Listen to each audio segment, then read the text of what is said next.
Subscribe करें और bell दबाएं ताकि कोई खबर रह न जाए।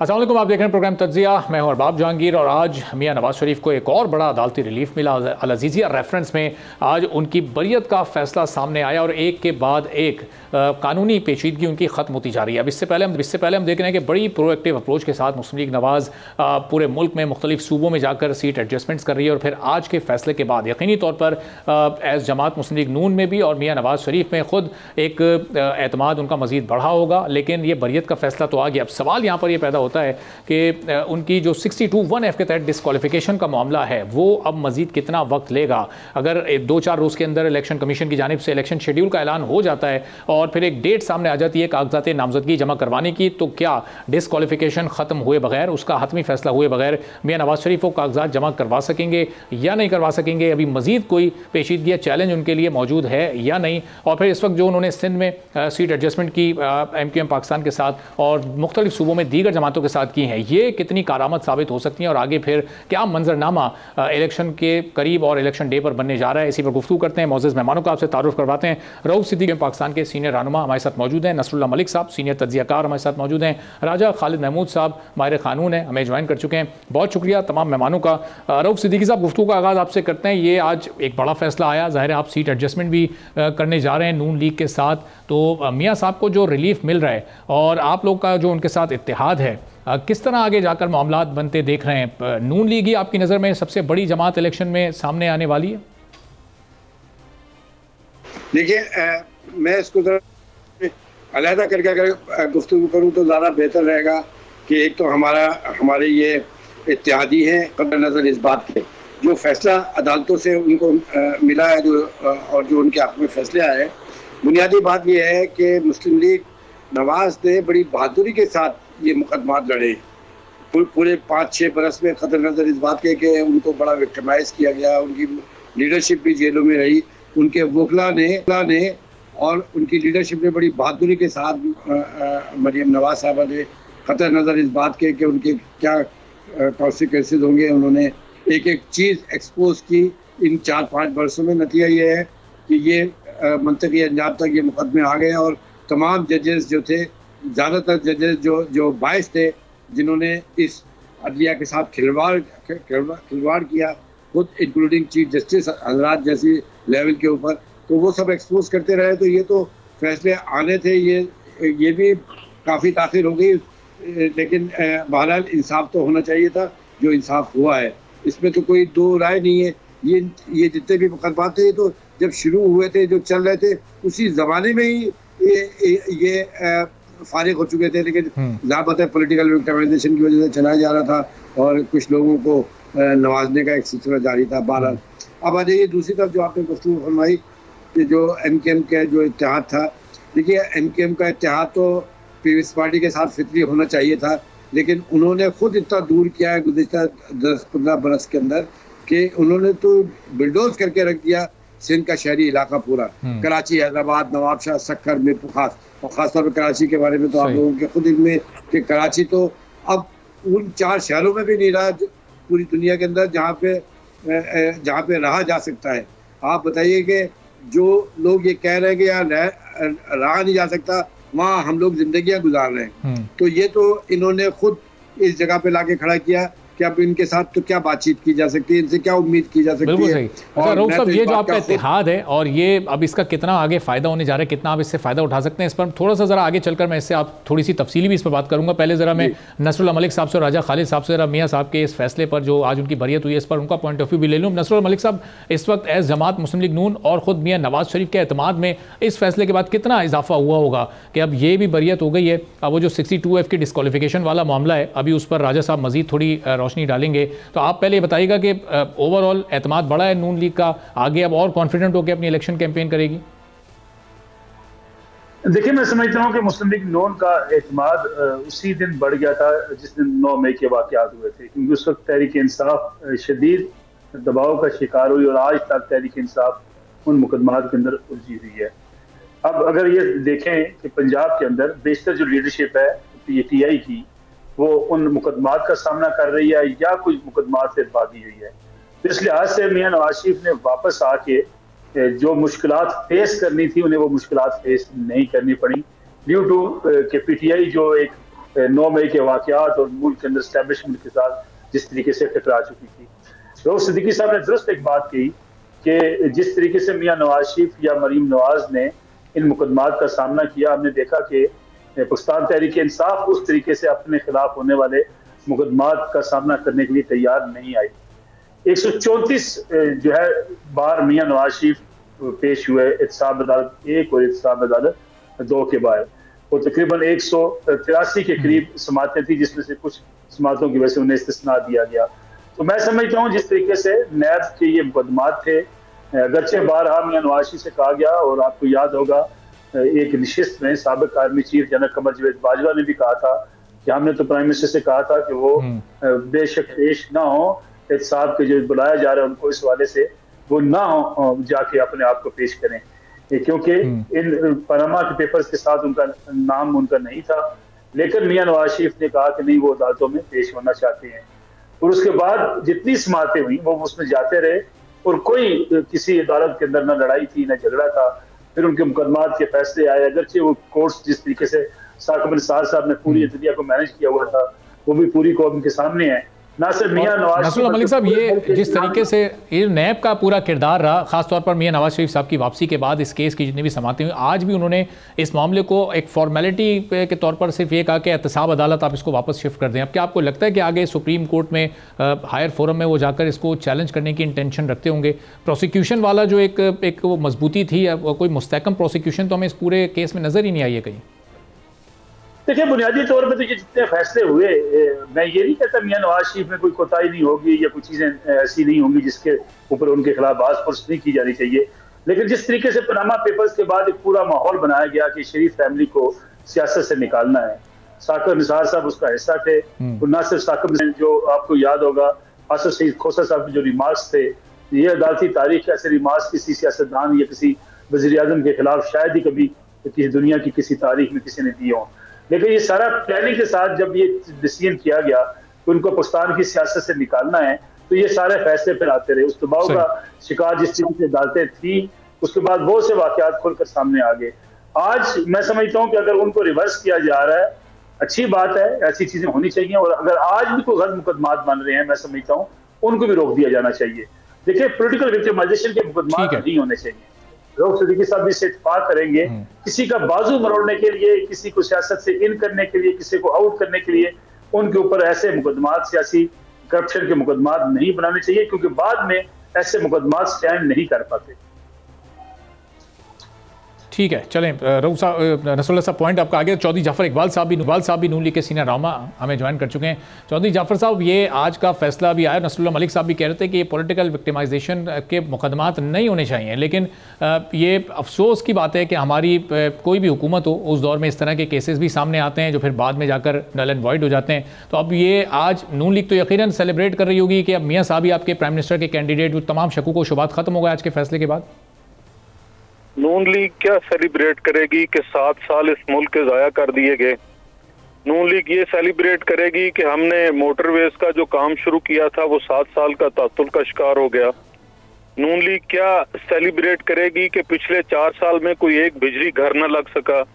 नून लीग क्या सेलिब्रेट करेगी कि हम जो पाक चीन दोस्ती और वो जो मईशत और वो जो सी पैक का सिलसिला चलाने लगे थे, वो जो गहरे पानियों को पाकिस्तान के लिए, ग्वादर के गहरे पानियों को पाकिस्तान के लिए नेमत बनाने लगे थे, वो 7 साल के रुक गया। कैसे सेलिब्रेशन की बात कर रहे हैं? मतलब आपने एक मुंतखब हुकूमत, और अभी आपने लफ्ज इस्तेमाल किया हुकूमतें केस बनाती हैं, तो कभी आप भी जुर्रत का इजहार किया करें, कौन सी हुकूमत बनाती है? वो GIT के हीरे किसने दिए थे? वो जो तकरीर है जिस बुनियाद पर जस्टिस शौकत सदीकी को निकाला गया, वो चलाया करें, बताया करें केस कौन बनाता और लगवाता था। जाफर साहब, ये बताया करें। अब चूंकि आप तो 7 साल का जिक्र कर रहे हैं, तो मियां साहब के 17 में बाहर ना आयल होने के बाद शायद खाकान साहब का भी वो 1 साल गुजरा। अभी आपने PDM की हुकूमत में सबसे बड़े स्टेक होल्डर के तौर पर शहबाज शरीफ साहब ने हुकूमत को हेड किया, वो भी कोई 1.5 साल का अरसा गुजरा, तो ये 2.5 साल भी उस 7 साल में शामिल हैं। जी, आप 14 से शुरू कर लें, वो जो धरना बैठा था उससे मुल्क कितना ताखीर का शिकार हुआ। ठीक है, हम हुकूमत में थे, हम वजीर आजम थे, पनामा तब शुरू किया तो उससे भी शुरू करें आप। देखिए, जश्न मनाने वाला तो कोई ऐसा सिलसिला नहीं, लेकिन हाँ, हम आगे बढ़ने के लिए तैयार हैं, हम काम करने के लिए तैयार हैं, हम उन चीजों को दोबारा संभालने के लिए तैयार हैं। हम अपनी वो सियासी जदोजहद जो हमने इन केसेस के बावजूद की, ये केसेस बनाने वालों ने बनाए, हीरे तराशे गए, नैब को भेजा गया, FIA ने सब कुछ किया, उसके बावजूद मियां नवाज शरीफ और मियां नवाज शरीफ के साथी खड़े रहे। कभी किसी ने हमारी आंखों में आंसू नहीं देखे, कभी किसी ने हमारी कोई प्रेस कॉन्फ्रेंस नहीं सुनी, कभी किसी ने हमें रोते चीखते हुए या हमारे बच्चों को मीडिया पे आके बिलबिलाते हुए नहीं देखा। हमने जुर्रत और बहादुरी के साथ ये सफर तय किया है और आज हम अल्लाह का शुक्र अदा करते हैं कि वही इदारे, वही लोग इन्हीं बेंचेस पे बैठे हुए वो आज ये कह रहे हैं कि ये सब कुछ गलत हुआ था और ये तारीख लिखी जा रही है और इससे आगे जश्न मनाने की हमारे लिए कोई बात नहीं है। हाँ, हम संजीदगी से आगे बढ़ने के लिए तैयार हैं, काम करने के लिए तैयार हैं, मुल्क की सियासत को संभालने के लिए, मईशत को संभालने के लिए, और मियां नवाज शरीफ अपना किरदार बतौर स्टेट्समैन अदा करने के लिए इंशाल्लाह तैयार है। ठीक है, चलें मैं आपके वापस भी आता हूँ। जरा राजा खालिद महमूद साहब, अब थोड़ा सा जरा टेक्निकली बताइएगा, जो बरियत हुई है आज मियां नवाज शरीफ साहब की, जो उनकी नाअहली है अभी तो वो इस फैसले के बाद भी कायम है, अब उसके ख़त्म होने का क्या प्रोसेस होगा, और अगर वो नहीं ख़त्म होती इलेक्शन कमीशन के अनाउंसमेंट तक और एक शेड्यूल आ जाता है इलेक्शन कमीशन का, तो मियां साहब उसके रहते हुए भी कागजात नामजदगी को जमा करवा सकते हैं? बिस्मिल्लाहिर्रहमानिर्रहीम।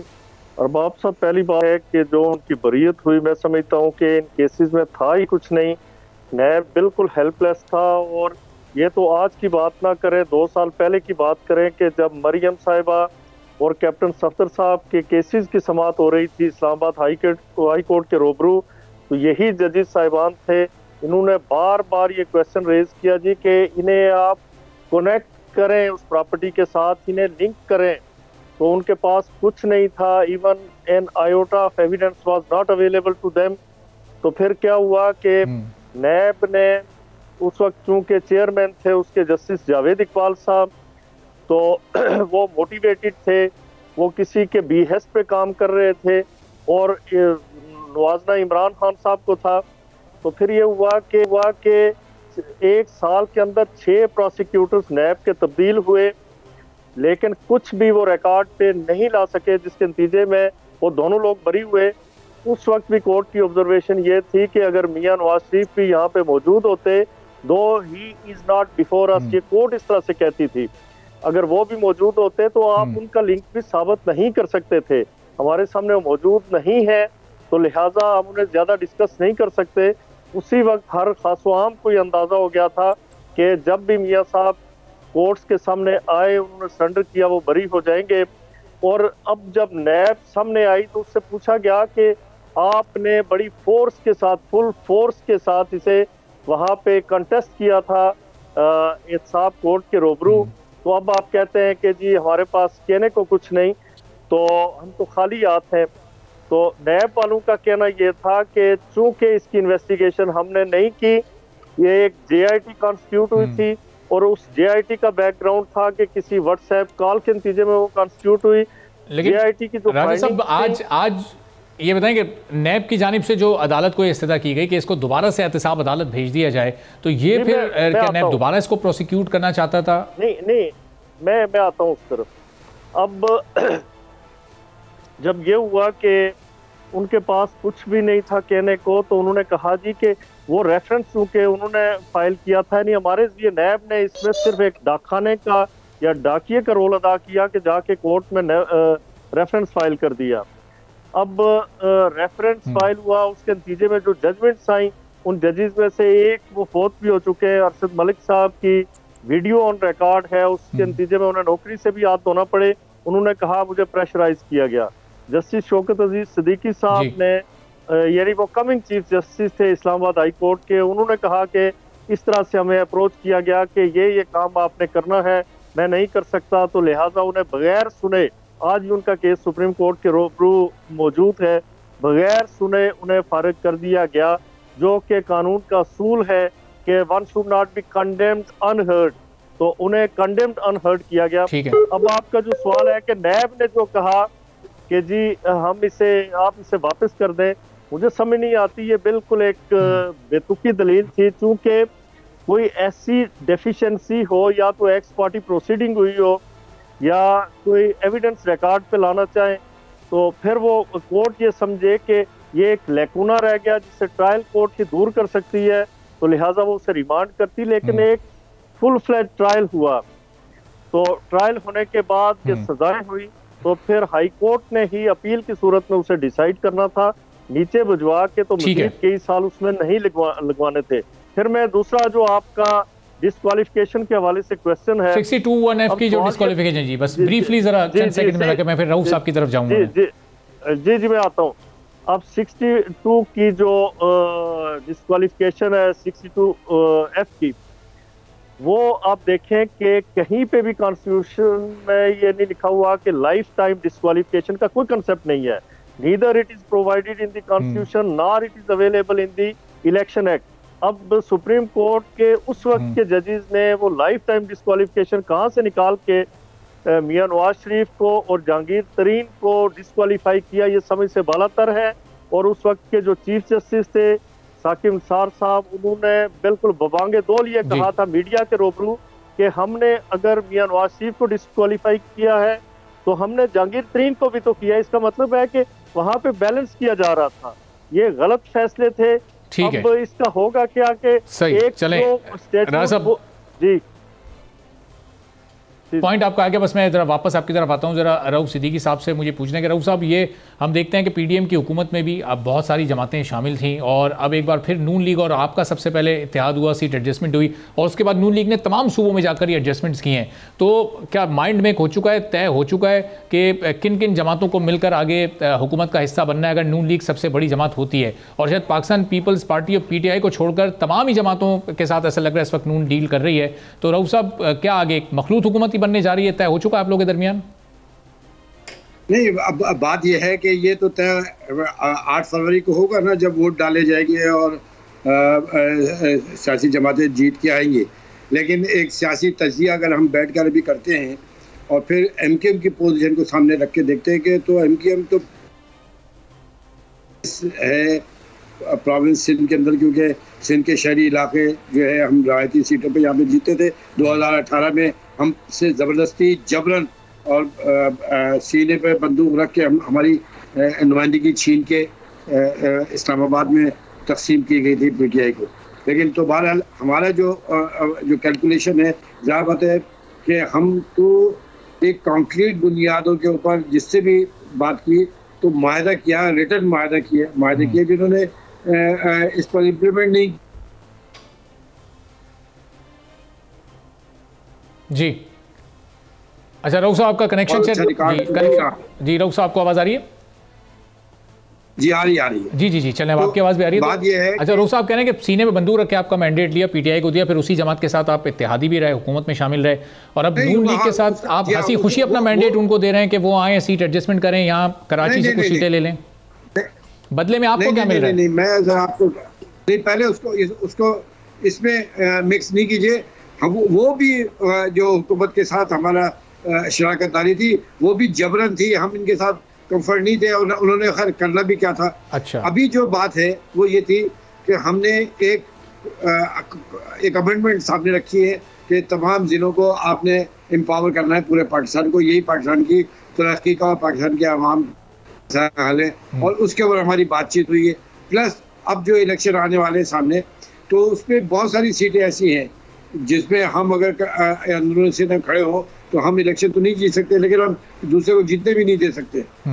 इतना वोट बैंक हमारा है कि हम विनिंग वोट्स वहाँ पे रखते हैं। अच्छा। दूसरी बात यह है कि हमारे फेयर एंड फ्री इलेक्शन का जो हमें उम्मीद है कि अगर ये किसी तरीके से फेयर फ्री हो जाते हैं तो हमारी बैलेंसिंग वोट होगी नेशनल असेंबली में भी। और तो रऊफ साहब, कराची से सीटें कितनी दे रहे हैं आप नून लीग को? कितनी सीटों पर एडजस्टमेंट ऐसी होगी कि वहाँ नून लीग कामयाब हो जाए, और उसके बदले में आपको क्या मिलने जा रहा है? नहीं, हम ये अदले और बदले की तो बात ही नहीं कर रहे हैं। हम तो ये कह रहे हैं कि जब ये बाकायदा बातचीत होगी, अभी तो बातचीत शुरू भी नहीं सीटों के ऊपर, लेकिन जहाँ वो सीटें जहाँ पर हम खुद नहीं जीत सकेंगे, और अगर वो जीता और उनका अच्छा कैंडिडेट होगा, इसमें भी हमारी कंडीशन ये होगी कि जो सामने का कैंडिडेट आप पेश करेंगे वो कौन है। ये उल्टे पुल्टे कैंडिडेट को थोड़ी हम सपोर्ट कर देंगे। तो हम तो बहुत ही हिमायत का मतलब ये होगा कि हम उस कैंडिडेट को ऑन भी कर रहे हैं। अच्छा, तो हमें तो ये सारी चीजें देख के साथ चलनी पड़ेगी। और ज़ाहिर बात है मुस्लिम लीग ने चलिए रऊफ साहब, मैं वापस आपकी तरफ आता हूँ। थोड़ा सा इंटरनेट कनेक्शन भी आपका ज़रा वीक हो रहा है। तो ये नसरुल्लाह मलिक साहब, ये इतना ही सिंपल और सादा जैसे रऊफ साहब बयान कर रहे हैं कि ये देखेंगे कैंडिडेट कौन है, क्या है, कहाँ से कौन कामयाब हो सकता है, ये सीट एडजस्टमेंट उसी बुनियाद पर हुई। आपको लगता है कि जैसे नून लीग को फ़ायदा मिलेगा, चंद एक सीटें यहाँ से जीतने का मौका मिलेगा, तो फिर MQM को भी कुछ उन्होंने यकीनी तौर पर ऑफर किया होगा?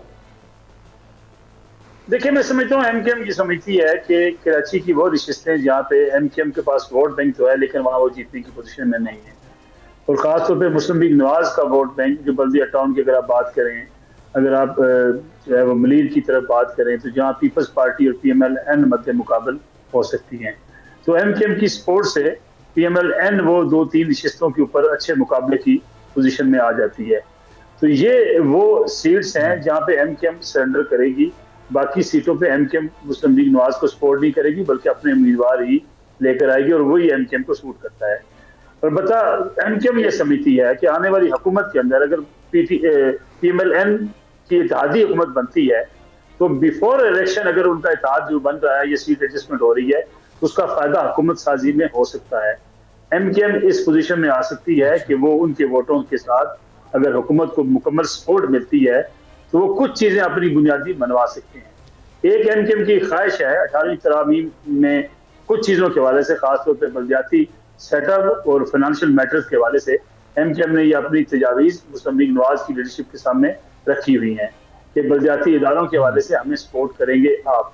तो मेरे ख्याल में तो अगर लार्जर पिक्चर में देखें तो MQM कौमी सतह पे कुछ चीजें मनवाना चाहती है, जिसका फायदा भारत कराची के बाद। नसरुल्लाह साहब, ये बताइएगा कि फिर अगर यही मंजरनामा अगर बनता है, मखलूत हुकूमत इस तरह की आती है, तो MQM की सिंध में माननी पड़ेगी मुस्लिम लीग नून को, फिर KP में उनको मौलाना साहब की बात माननी पड़ेगी, फिर बलूचिस्तान के जो लोग शामिल हुए हैं उनके अपने मुतालबात होंगे, फिर पंजाब में वो काफ लीग और IPP से भी मिल चुके हैं। तो ये कितनी जमातों की बातें मानेंगे नून लीग वाले, और ये आपके लिए फिर ये कहना आसान नहीं होगा कि कितना बड़ा चैलेंज हो जाएगा फिर उनके लिए हुकूमत चलाना? देखिए, चैलेंज होगा, लेकिन ये माजी के तजुर्बात आपके सामने है। इमरान खान साहब की हुकूमत भी PTI की हुकूमत कोई सिर्फ PTI की हुकूमत नहीं थी। बाप पार्टी उसके साथ शामिल थी, MQM उसके साथ शामिल थी, मुस्लिम लीग का आज़म उसके साथ शामिल थी। इसलिए फिर जो 16 माह की हुकूमत है PDM की, उसमें भी सारी सियासी जमातें शामिल थी। अगर उससे पीछे जाके देखा जाए तो मियाँ नवाज शरीफ की हुकूमत जो 2013 से 2017 थी, उस वक्त भी मियाँ नवाज शरीफ के साथ बलूचिस्तान की जो इलाकाई पार्टियां थी वो मौजूद थी।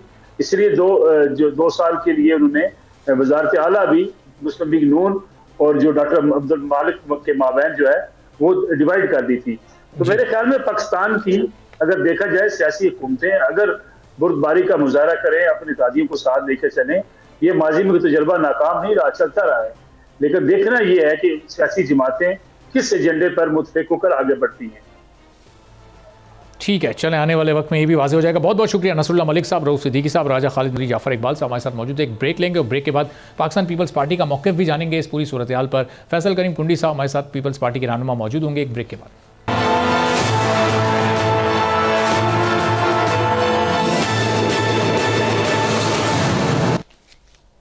एक बार फिर आपको प्रोग्राम में खुशामदीद कहेंगे और मियां नवाज शरीफ की अल-अज़ीज़िया रेफरेंस में बरियत के फैसले को पाकिस्तान पीपल्स पार्टी कैसे देख रही है। चूँकि 21 अक्टूबर जब से मियां नवाज शरीफ की वापसी हुई है और ये अदालती अमल जब शुरू हुआ, उनकी समातें होना शुरू हुई, एयरपोर्ट पर जाकर जिस तरह उनसे बायोमेट्रिक करवाई गई, तो वहाँ से ही पाकिस्तान पीपल्स पार्टी के एतराज़ात मियां नवाज शरीफ और उनकी सियासत को, उनकी वापसी को लेकर थे कि क्यों उनको इतना प्रोटोकॉल दिया जा रहा है, क्यों वहाँ पर सरकारी ऑफिशल्स की निगरानी में मियाँ साहब को सी ऑफ किया गया। तो अब इस वक्त पाकिस्तान पीपल्स पार्टी को क्या इस फैसले पर कोई एतराज़ है, उनकी क्या राय है, यही जानते हैं। फिर आगे खुद पाकिस्तान पीपल्स पार्टी के इलेक्शन के लिए क्या इस वक्त हिकमत अमली है, किसके साथ इत्तेहाद बनाने जा रहे हैं, किसके साथ सीट एडजस्टमेंट करनी है, नहीं करनी, और अगर नहीं करनी तो फिर तने तनहा न सिर्फ सिंध बल्कि पंजाब में भी किस तरह नून लीग और दीगर जमातों का मुकाबला करेंगे, इसी पर गुफ्तगू करेंगे। फैसल करीम कुंडी साहब पाकिस्तान पीपल्स पार्टी के सीनियर रहनुमा हमारे साथ मौजूद हैं। फैसल साहब, बहुत शुक्रिया प्रोग्राम के लिए, आपने वक्त निकाला। सबसे पहले तो ये अल अज़ीज़िया रेफरेंस में जो मियां नवाज शरीफ साहब बरी हुए हैं, पहले एवनफील्ड फिर अल अज़ीज़िया, जब से मियां साहब आए आप लोग का भी एतराज़ है कि मियां साहब को एक के बाद एक रिलीफ मिल रहा है।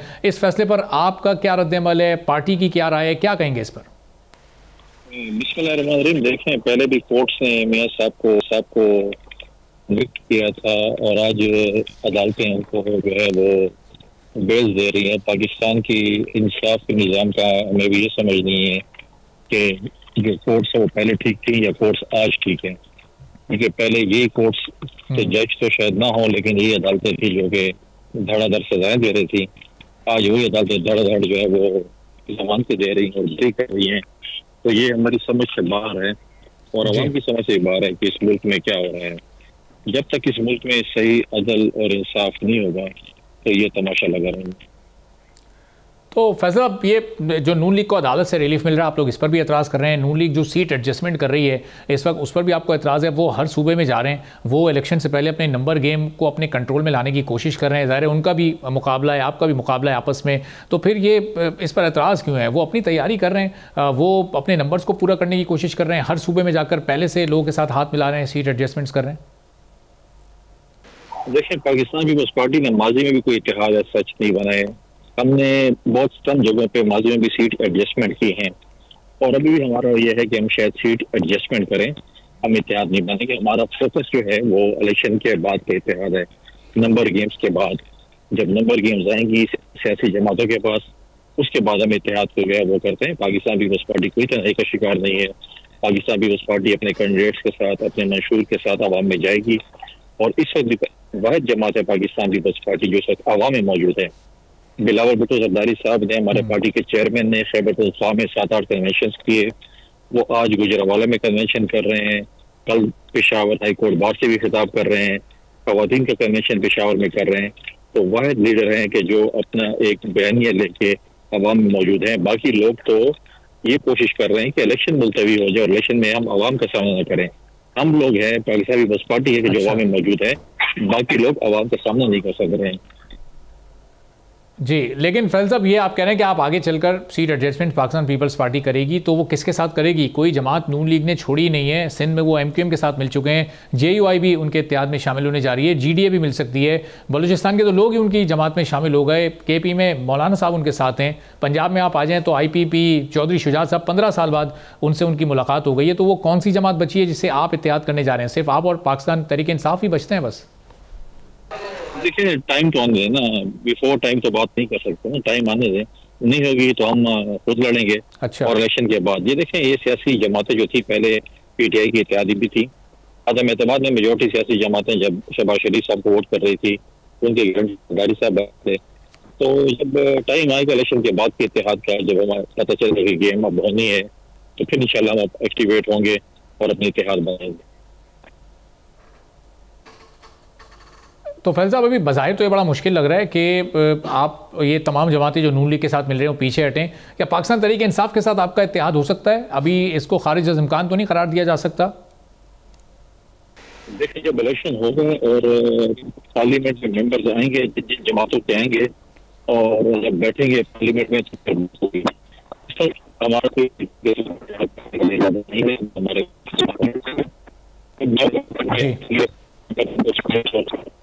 और वो पार्लियामेंट में आते हैं और वो मेंबर्स होते हैं, तो पार्लियामेंट भी रेडी होगा। तो फिर उस वक्त शायद पार्लियामेंट के लेवल पे हो, तो टाइम के साथ ही पता चल सकता है कि हमें क्या करना है क्या नहीं। फिलहाल हमारा कोई इरादा नहीं है। तो फैल साहब, ये कोई सीट एडजस्टमेंट किए बगैर, जरदारी साहब का बयान बड़ा दिलचस्प है और वो ये कह रहे हैं, और वो मुताबिक टीवी इंटरव्यूज़ में कह रहे हैं कि Pakistan Peoples Party National Assembly की सबसे बड़ी जमात होगी, इसका मतलब सबसे ज़्यादा सीटें आप जीतने में कामयाब होंगे। अब ये बात वो इतने एतमाद के साथ किस बुनियाद पर कह रहे हैं? चलें, सिंध में हमें आपकी पोजीशन मजबूत नज़र आती है, लेकिन बाकी सूबों में और ख़ासतौर पर पंजाब में अगर आप अक्सरियती जमात नहीं बन सके तो फिर मरकज़ में कैसे आप सबसे ज़्यादा सीटें हासिल करने वाली जमात होंगे? पंजाब में तो इस वक्त हमें बज़ाहिर नून लीग की पोजीशन बेहतर नज़र आ रही है। देखिए, पंजाब में मुख्तलिफ पार्टी सीटें जीतेगी। आप क्या कहते हैं, पंजाब में कौन स्ट्रॉन्ग है? PMLN स्ट्रॉन्ग है, जिन्होंने अभी रिसेंटली इलेक्शन हुए हैं, और जो आप तज्जिया करते हैं या जो बात करते हैं वो इलेक्शन के बेस पे होती है। जब शहबाज शरीफ साहब वज़ीर आज़म थे और हमजा शहबाज साहब वज़ीर आला थे, 20 ज़िमनी इलेक्शन हुए और 20 में से 19 इलेक्शन PMLN हार चुकी थी। हमें 2 सीटें दी गई थी, मुल्तान और कराची, जो दोनों हम जीते थे। तो जो पार्टी 20 में से 19 सीटें हार जाए तो आप उसको बोलेंगे वो पंजाब में बहुत मजबूत है और वो पंजाब में सीटें जीत रही हैं। आज वो अवाम में जाने से डर रहे हैं, आज वो बैसाखियों का सहारा कर रहे हैं। कभी सिंध को देखते हैं, कभी बलूचिस्तान को देखते हैं, कभी KP को देखते हैं और अपने लिए, और कभी पंजाब में भी IPP को देख रहे हैं और चौधरी साहबान को देख रहे हैं। तो हर जगह अपने लिए बैसाखियां और सहारा ढूंढ रहे हैं। पाकिस्तान पीपल्स पार्टी ने तो ये काम नहीं किया। उनको कोई बैसाखियों का और दाएं बाएं देखने वाले नहीं है। हम अपने मंशूर अपने नजरिए के साथ अवाम में जाएंगे, हमारे कैंडिडेट जाएंगे, हम कोई बैसाखी। ठीक है। और फैज़ साहब, जब तक मियां नवाज शरीफ साहब की वापसी नहीं हुई थी और उससे पहले जब तक PDM की हुकूमत थी, आप भी उस हुकूमत में शामिल थे, अहम इत्तेहादी थे, तो शहबाज शरीफ साहब के साथ आप लोग काम कर रहे थे, बेहतर तरीके से कर रहे थे, नून लीग को आपके ताल्लुकात भी बेहतर थे।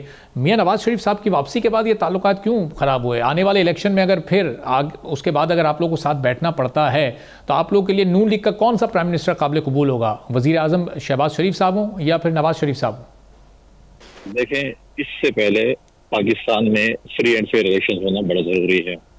अगर पाकिस्तान में फ्री एंड फेयर इलेक्शन नहीं होंगे, सियासी जमातें और आवाम उस इलेक्शन को नहीं मानेंगे, तो इलेक्शन की क्रेडिबिलिटी पे बहुत बड़ा क्वेश्चन मार्क होगा। तो लिहाजा यही सबसे बड़ा वो है कि अगर फ्री एंड फेयर इलेक्शन नहीं होते हैं और सियासी जमातें इसको नहीं मानती हैं। देखिए, आज से क्वेश्चन मार्क इलेक्शन पे होना शुरू हो गए हैं। TV शोज पे डिबेट हो रही है, लोग जो है वो डिबेट कर रहे हैं कि क्या हो रहा है क्या नहीं हो रहा। तो इलेक्शन पे क्वेश्चन मार्क होना शुरू हो गए, फिर क्रेडिबिलिटी पे क्वेश्चन मार्क शुरू हो गए। लिहाजा सबसे पहले ये है कि अगर फ्री एंड फेयर इलेक्शन होते हैं, पाकिस्तान की आवाम अगर PMLN या किसी और जमात को उन पे एतमाद करती है तो फिर बातचीत हो सकती है। अगर फ्री एंड फेयर नहीं हुए, लाडलापन हुआ या सिलेक्शन हुई, तो पाकिस्तान पीपल्स पार्टी अपोजिशन में बैठना पसंद करेगी बनिस्बत लाडला बनने के या किसी के थ्रू सेलेक्ट होने से। जी, तो फैज़ साहब, ये लाडलेपन का तयन कौन करेगा? ये लाडलापन जिस अमल को आप कह रहे हैं, ये है क्या? अब ये आपकी उसकी तशरीह अलग है, दीगर जमातों की तशरीह अलग है। नून लीग ये कहती है हम तो आवाम के लाडले हैं। सबसे पहले बुनियाद आप मुझे बताएं कि जब मियां साहब अपने भाई और अपनी बेटी और अपने टीम समेत क्वेटा गए और पहले इत्तेहाद उन्होंने वहाँ पर बलूचिस्तान अवामी पार्टी से किया। मैं नहीं कहता हूँ, मैं तो पहले भी कहता था कि बलूचिस्तान अवामी पार्टी एक पार्टी है।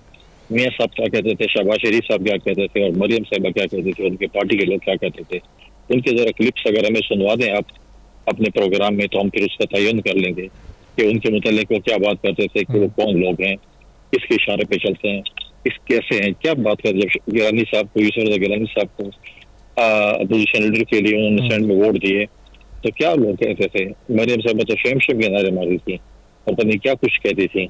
मियां साहब और शहबाज शरीफ साहब उनकी रिटर्न क्या कहते थे। लिहाजा तयन ये है कि फ्री एंड फेयर इलेक्शन हो, पॉलिटिकल पार्टीज के जो एतराज़ात हैं या खदशात हैं उनको इलेक्शन कमीशन दूर करे और free and fair election conduct करवाए और उसके बाद तमाम फैसला करे कि उन्होंने किसको जो है मैंडेट देना। तो फैज़ा, अब ये बताएं कि अब जरदारी साहब ये कहते हैं कि शहबाज शरीफ साहब को PDM की हुकूमत में उन्होंने वज़ीर आज़म बनवाया और नंबर्स उनके कम थे। MQM पाकिस्तान को मनाया, उनको गवर्नरशिप ऑफ़र की और फिर किसी तरह करके शहबाज शरीफ साहब को वज़ीर आज़म बनवाया गया। तो ये जब उस वक्त जरदारी साहब MQM को लेकर आए और उस सिस्टम में शामिल किया और ख़ुद यकीन दहानियाँ करवाईं, तो फिर अब MQM क्यों इस वक्त आपकी तरफ से निकल के नून लीग के साथ जाके बैठ गई और सीट एडजस्टमेंट वहाँ पर करने जा रही है? देखिए, बिल्कुल प्रेसिडेंट जरदारी साहब की बात अपनी जगह पे बिल्कुल ठीक है कि प्रेसिडेंट जरदारी साहब ही छोटी जमातें जो थी हमारे साथ जब शामिल हुई थी मेजोरिटी, उनके गारंटर जरदारी साहब बने थे। उन्होंने कहा कि आप गारंटी लेंगे तो हम शहबाज शरीफ साहब को वोट करेंगे। उन्होंने गारंटी ली और उन्हें शहबाज शरीफ साहब को प्राइम मिनिस्टर का वोट किया। जहाँ तक MKM का सवाल है, MKM को हमने गवर्नरशिप दी, हमने उनको इत्तेहाद में शामिल किया। आज अगर हमसे नाराज़ है अपनी जगह, कल अगर हमारी हुकूमत बनेगी तो शायद वो दोबारा हमारी हुकूमत का हिस्सा बनने की ख्वाहिश करें, क्योंकि MKM हमेशा इक़्तिदार में रहना चाहती है, चाहे वो मुशर्रफ का हो, चाहे वो पीपल्स पार्टी का हो, चाहे वो PMLN का हो, चाहे वो PTI का हो, जिसका भी हो।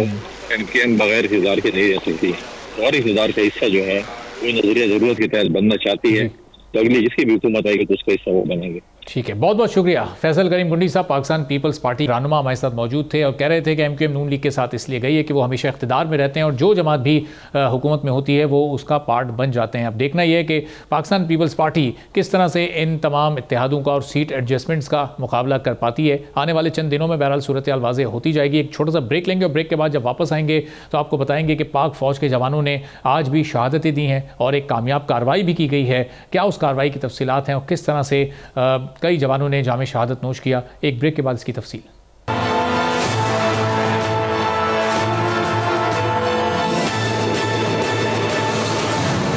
एक बार फिर आपको खुशामदीद कहेंगे। खैबर पख्तूनख्वा के ज़िला डेरा इस्माइल खान में दराबन के इलाके में सिक्योरिटी फोर्सेस ने कामयाब कार्रवाई की और 3 मुख्तलिफ कार्रवाइयों में 27 दहशत गर्दों को मार दिया गया। इंटेलिजेंस बेस्ड ऑपरेशन 11 और 12 दिसंबर की दरमियानी शब किया गया और उसमें 17 दहशत गर्दों को जानम वासिल किया गया और 2 मज़ीद मुख्तलिफ कार्रवाइयों में 10 मज़ीद दहशत गर्द मारे गए। उसके बाद दहशत गर्दों ने 12 दिसंबर की सुबह 6 बजे के करीब दराजंदा के इलाके में चौकी पर हमला किया और ख़ुदकुश हमला था। बारूद से भरी गाड़ी को चौकी से लाकर टकरा दिया गया, जिसके नतीजे में तकरीबन 23 जवानों ने जामे शहादत नोश किया। दहशत गर्दी के इस नासूर को जड़ से उखाड़ फेंकने के लिए हमारे जवानों का जो हौसला वो इंतहाई बुलंद है और मजबूत होता जा रहा है और पूरी कौम भी हमारे जवानों के शाना बशाना खड़ी है कि दहशत गर्दी की इस लानत को जब तक जड़ से उखाड़ कर नहीं फेंका जाता उस वक्त तक सुकून का सांस नहीं लिया जाएगा। तो ये कार्रवाइयाँ, कामयाब कार्रवाइयाँ और फिर कुर्बानियाँ ये जारी हैं और अब इस सिलसिले में मज़ीद आगे कितनी तेज़ी आएगी और जो अज़्म और हौसला है वो कितना मज़ीद मुस्तहकम और तवाना होगा, इसी पर बात करेंगे। ब्रिगेडियर रेड बाबर अलाउद्दीन साहब हमारे साथ मौजूद हैं। बहुत शुक्रिया ब्रिगेडियर साहब प्रोग्राम में शिरकत के लिए, आपने वक्त निकाला। ये जो कार्रवाई हुई है जिसमें 23 जवानों ने जामे शहादत नोश किया, 27 दहशत गर्दों को भी जहन्नुम वासिल किया गया, ये जज्बा ज़ाहिर है इंतहाई काबिल तहसीन है हमारे जवानों का। लेकिन ये दहशत गर्दी जो कुछ सेक्टर्स में, कुछ इलाकों में, कुछ ज़िलों में अभी भी हो रही है, इसके हल के लिए क्या ऑपरेशंस को तेज़ करना पड़ेगा? जो इंटेलिजेंस बेस्ड एक पूरा सिस्टम है इसको मज़ीद एक्टिव करना पड़ेगा, क्या कहेंगे? जी, सबसे पहले तो मैं ये बताऊं कि जहाँ तक इंटेलिजेंस बेस्ड ऑपरेशंस का ताल्लुक है, ये तो पूरे शदुम्मत से जारी हैं। इसमें कोई बहुत वसी पैमाने पर लार्ज स्केल ऑपरेशंस की ज़रूरत नहीं होती। जहाँ पर इंटेलिजेंस टिप ऑफ मिलती है उसको बुनियाद बनाकर ऑपरेशंस किए जाते हैं। और इंटेलिजेंस बेस्ड ऑपरेशन की सबसे जो इम्पोर्टेंट चीज़ ये होती है कि इसमें जितने भी लोग मारे जाते हैं या पकड़े जाते हैं वो कन्फर्म दहशतगर्द होते हैं, बिकॉज इंटेलिजेंस की रिपोर्ट्स कंफर्म होने के बाद ही आप उनके खिलाफ कार्रवाई करते हैं कि वो लोग जो वहाँ पर कुछ पना लिए होते हैं या उनके सहूलतकार उनके साथ होते हैं या वो लोग जो वहाँ से उसको बेस बना के आगे अपने मजीद कार्रवाइयाँ करने की वहाँ पर तैयारी कर रहे होते हैं, हाइड आउट्स होती हैं इनकी। और इसलिए आपने देखा होगा इंटेलिजेंस बेस्ड ऑपरेशन में जब भी कोई लोग मारे गए हैं या पकड़े गए हैं तो वो कंफर्म टेररिस्ट होते हैं। इसमें कोलैटरल डैमेजेस के कोई चांसेस नहीं होते। तो जहाँ तक इंटेलिजेंस बेस ऑपरेशन का ताल्लुक है, रोजाना की बुनियाद पर आप देख रहे हैं हमारे जो पुराने फाटा के इलाके थे, स्पेशली जो साउथ वजीरिस्तान और नॉर्थ वजीरिस्तान, उसके जो मौला का ज़िला है, टांक है, जिसमें बन्नू का ज़िला है, डेरा इस्माइल खान है, इनके जो FR के इलाके हैं वहाँ पर इंटेलिजेंस ऑपरेशन बड़ी तेज़ी से जारी भी हैं। जहाँ जहाँ इत्तला मिलती है टेररिस्ट के खिलाफ ऑपरेशन हो भी रहे हैं। और ये जो गुज़श्ता 24 घंटे के दौरान जो 3 से 4 ऑपरेशन किए गए कामयाब, जिसमें 27 के करीब दहशतगर्द मारे गए हैं, ये सारे हार्ड कोर दहशतगर्द थे। और इनके मारे जाने से ज़ाहिर है उनकी कमर भी टूटती है, उनके मोराल पे भी इफेक्ट होता है, उनकी लीडरशिप भी भागती है और फिर उनको ये पता होता है कि अभी हमारे लिए छुपना इतना आसान नहीं है, इसलिए अपनी जगह उनको तब्दील करनी पड़ती है। और तो ये तो एक रूटीन की एक जो ऑपरेशन आगे बढ़ते हैं, जो इन दहशतगर्दों के बारे में इत्तलात मिलती हैं, ये ऑपरेशन जारी हैं और आइंदा भी जारी रहेंगे जब तक ये तमाम दहशतगर्द हमारी सरजमीन से ख़त्म नहीं हो जाते। अभी जहाँ तक सिक्योरिटी फोर्सेस का ताल्लुक है, आपने खुद बयान किया इस प्रेस रिलीज में हम सुनने को देखने को मिला कि ये जो बदकिस्मती से वो चेक पोस्ट थी उसके अंदर हमारे जवान मौजूद थे। जब खुदकुश हमलावर जाके किसी इमारत के साथ टकराता है तो उसमें से इमारत गिरती है, गिरने से फिर नुकसान होता है, उसके नतीजे में हमारे 23 जवान शहीद हुए हैं। लेकिन इस पे आफरीन इन शहदा पे, आफरीन इन तमाम जवानों और अफसरों पे जो अपनी जान हथेली पर आके वतन अजीज की हिफाजत के लिए आज भी उसी तरीके से कुर्बानियाँ दे रहे हैं जिस तरह डे वन से देते थे, और उनके जज्बे में, उनके वलवले में, उनके कमिटमेंट में ना कोई कमी आई है, ना कभी इंशाल्लाह आएगी। और कौम की हमायत से ये लोग इसी तरीके से इन दहशतगर्दों के खिलाफ लड़ते रहेंगे इंशाल्लाह पहले की तरह। ये पिछले 40 से 42 दिन में अभी ये कुछ वाक़यात हमें ऐसे तवातुर के साथ होते नजर आए, तो क्या जो गैर कानूनी मुकीम अफराद के इनखला का अमल था वो एक डेडलाइन दी गई थी, वो ख़त्म हुई, तो उसके बाद रिएक्शन के तौर पर ये कार्रवाइयाँ इन्होंने थोड़ा तेज़ी पकड़ी है, या ज़ाहिर है कि ये कुछ हिस्सों में तो ये मौजूद हैं और कभी वो निकल कर वार करते हैं, कभी उन्हें पसपाई का सामना करना पड़ता है? जी, एक रिएक्शन किसी हद तक तो हो सकता है, लेकिन इन इलाकों में जैसे आपको मैंने कहा ना कि ये जो हमारे नॉर्थ वज़ीरिस्तान, साउथ वज़ीरिस्तान और उसके मलाका जो अजला है या एफआर के इलाके हैं, वहाँ पर ये लोग पहले से भी मौजूद थे, उनकी इतलात पहले भी मिलती रहती थी और इन इलाकों में ज़्यादा ऑपरेशन भी हुए हैं। अभी ये गैर कानूनी तौर पर जो लोग मुकीम थे उनको यहाँ से निकालने के लिए हुकूमत एक फैसला किया डेडलाइन के बाद, अभी उस पर अमल दरामद जारी है। उससे किसी हद तक कुछ इलाकों में रिएक्शनरी कार्रवाइयाँ हो सकती हैं ताकि गवर्नमेंट में प्रेशर डाला जाए। और बदकिस्मती से उनके रिएक्शन के अलावा जो मुल्क के अंदर में भी कुछ चंद बच्चे, कुछ एलिमेंट्स हैं जो कि भी इन लोगों के सिंपथाइजर हैं, जिनके दिलों में इनके लिए आज भी नरम गोश है, वो इस तरह की बातें करते हैं जिससे थोड़ा सा इनको हौसला मिलता है। तो उन लोगों का भी मुहासबा करना बहुत ज़रूरी है ताकि उन लोगों को पता चले कि इस सोच के जितने भी हमायती हैं, चाहे वो कहीं पर भी रहते हैं और डायरेक्टली या इनडायरेक्टली इन्वॉल्व है, उनकी भी सोसाइटी में कोई जगह नहीं है। क्योंकि देखें ये लोग वो हैं जो कि पाकिस्तान में गैर कानूनी तौर पर इतने अरसे से रह रहे थे, हमारी मेहमान नवाजी का उन्होंने नाजायज़ फ़ायदा उठाया। दुनिया का कोई मुल्क ये अफोर्ड नहीं कर सकता कि वो किसी को पनाह दे और वो वहाँ पर रहते हुए उस मुल्क के कवानीन की खिलाफ वर्जी करे। जिस तरीके से इनमें से बहुत से लोग ऐसी एक्टिविटीज़ में इन्वॉल्व थे, चाहे वो स्मगलिंग है, चाहे वो रोज़मर्रा के जराइम हैं, दहशतगर्दी की कुछ एक्टिविटीज़ है, कार्रवाई हैं, तो हमने जो फैसला किया कानून के, इंटरनेशनल लॉ के मुताबिक है और हम उसको बड़े इज्जत एहतराम के साथ इनको मुल्क से भिजवा रहे हैं। इसमें किसी को वावेला करने की जरूरत नहीं और कमिट अपने। और बाबर साहब, ये जो पाकिस्तान की इस वक्त जो मौजूदा एक इकोनॉमिक सिचुएशन थी, ज़ाहिर पाकिस्तान को इकोनॉमिकली मुस्तहकम होना है, SIFC के थ्रू बड़ी इन्वेस्टमेंट पाकिस्तान में आ रही थी, तो ऐसे मौके पर ये जो कदम था तमाम गैर कानूनी मुकीम अफराद को मुल्क बदर करने का, उनको अपने अपने मौलिक वापस भेजने का, इसकी कितनी इस वक्त सिग्निफिकेंस थी, कितनी इस वक्त इसकी इंपॉर्टेंस थी? जी, बहुत इंपॉर्टेंस है, बिकॉज ये कुछ लोग तो इस चीज़ से इत्तेफाक करते हैं कि इनको बहुत पहले यहाँ से निकाल देना चाहिए था, लेकिन बावजूद बहुत सारी मसलतें, सियासी मसलतें बीच में आती रही जिसकी वजह से डिले होता रहा और उसका नुकसान ये हुआ कि ये लोग इतने यहाँ पर उन्होंने अपने कदम गाड़ लिए कि जब उनको कहते हैं कि अपने वतन वापस जाए तो वहाँ पर जाने से बिलकारी है।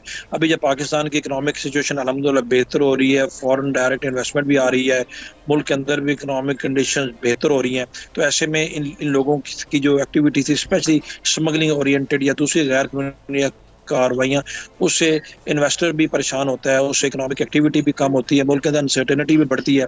तो मुझे पूरा यकीन आंदा आने वाले दिनों में जो ये ऑपरेशंस भी तेज़ होंगे, दहशतगर्दी के खिलाफ कार्रवाइयाँ भी तेज़ होंगी, इन लोगों का कलाकमा भी किया जाएगा, ये गैर कानूनी तौर पर लोग भी अपने मुल्क वापस जाएंगे, तो इन्वेस्टमेंट भी आएगी, मुल्क के अंदर स्टेबिलिटी भी इंशाल्लाह होगी। हमें पॉजिटिव रहना चाहिए और इन तमाम क़ुव्वतों को कि जो पाकिस्तान में गैर यकीनी फैलाना चाहते हैं, चाहे वो मीडिया में है, चाहे वो सोशल मीडिया में है, चाहे वो मुआशरे के अंदर मौजूद है, इन तमाम लोगों को हमें आइसोलेट करना चाहिए क्योंकि वो चाहते भी वो यही है कि पाकिस्तान में सूरत हाल ख़राब रहे। क्योंकि याद रखिए उस वक्त तक इकोनॉमिक स्टेबिलिटी नहीं आ सकती जब तक मुल्क के अंदर इंटरनल स्टेबिलिटी ना हो।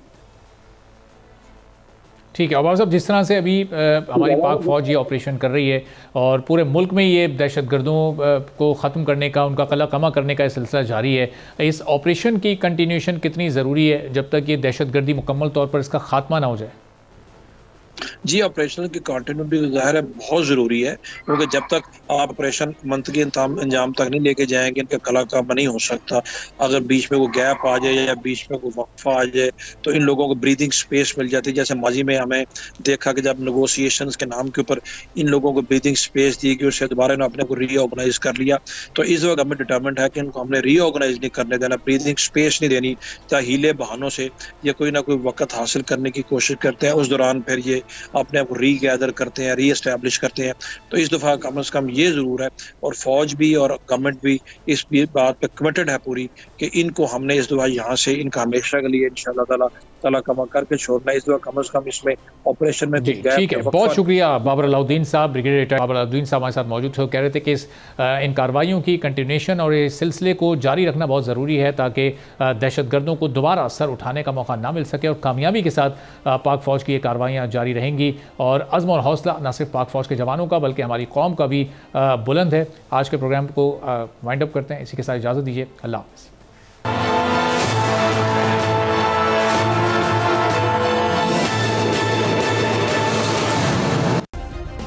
सब्सक्राइब करें और बेल दबाएं ताकि कोई खबर रह न जाए।